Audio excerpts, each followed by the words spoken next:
if you were sitting in the sofa in my drawing room and you looked around, you will see no decorations, no vases filled with books or mementos.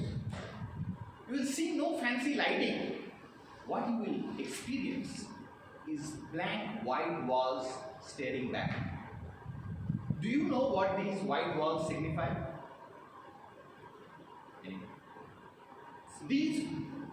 Simplicity. These white walls signify a 7-year conflict. Good evening, Toastmasters, and welcome, dear guests, to my tryst with interior decoration. You see, when we got the apartment and we moved in, there was a crisis. I had just lost my job. So that made 3 jobless people in the home. Me, my wife, and my son. There were a lot of expenses, but nothing was coming in. So we were forced to keep the interiors minimalistic yet functional. But the problem was, me and my wife have very varied tastes. She likes age-old stuff that has been proved and been around for a long time. She doesn't like change. And she can decide on an instant. She likes something, she wants it. On the other hand, I like to experiment with new stuff, even if they have not been used before.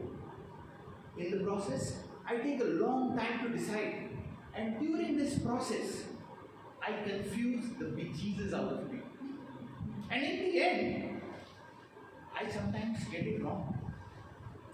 And the cherry on the cake was, we had a carpenter who nodded at every idea we threw at him. But when the end product came, it was nothing like we had ideated. For example, our puja room. My wife told him, this is the idea, there will be 2 doors, there will be shelves and all intricacies. He nodded his head. And then came the finished product. We were not happy, but we could roll with it. So sat there at the puja. And one evening, one of my uncles walking, he said, what is that phone booth doing here? That is not a phone booth, that is our puja room. Oh, you have a direct connection to headquarters. And once we heard that, we could not unsee it, even till today. Next, let me take you to the kitchen. When it was about time to decide about the kitchen, I had great ideas. I wanted shelves that were shallow so that we could reach anything. I wanted the countertop to be at a comfortable height so that I can lean in when I'm washing dishes. That is the only thing I do in the kitchen. And then I had many more fancy ideas. My wife said, your fancy ideas are not enough for our kitchen size.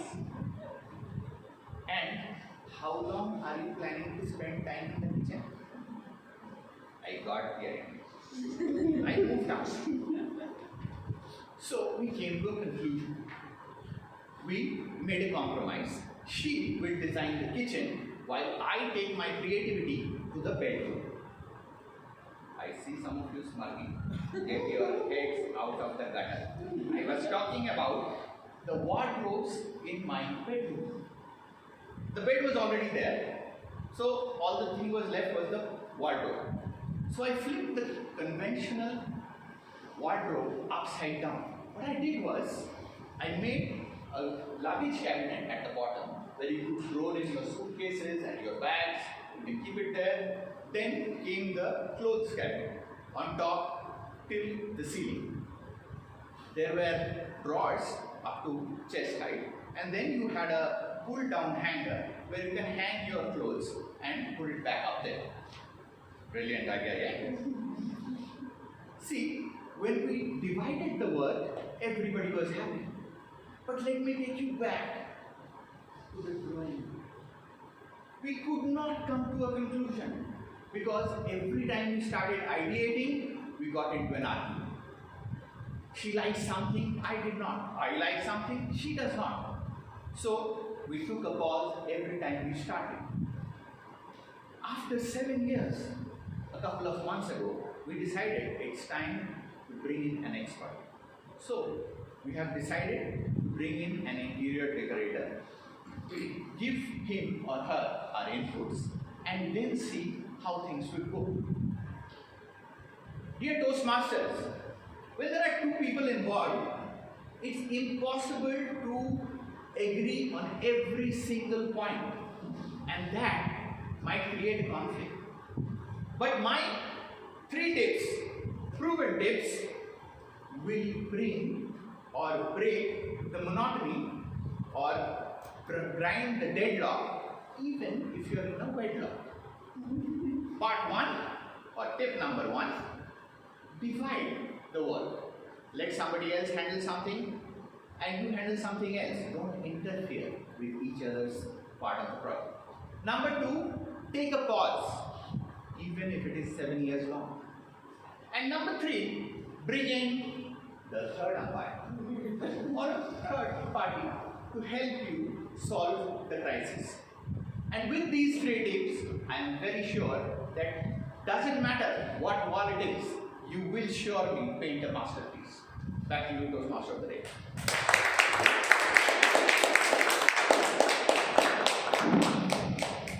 Thank you, Toastmaster Shubhankar, for the amazing speech.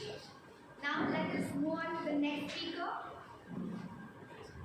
Presenting speaker 2 is Evaluator 2. She is a graduate in electronics engineering, a certified yoga teacher, a dedicated marathoner. Within Toastmasters, she has taken up many leadership roles, including being the president of Weekly Toastmasters Club